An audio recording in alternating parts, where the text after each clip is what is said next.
Kamusta kayo guys? Ito po yung ating bahay. Tara, pasok tayo.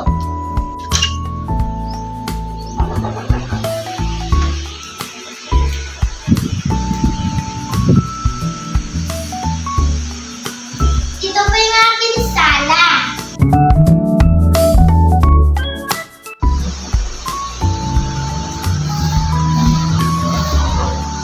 Ito po yung ating silid kanan.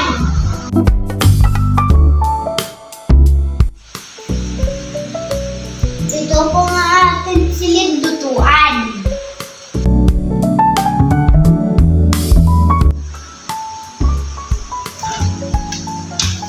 Ito po yung ating silid tulugan.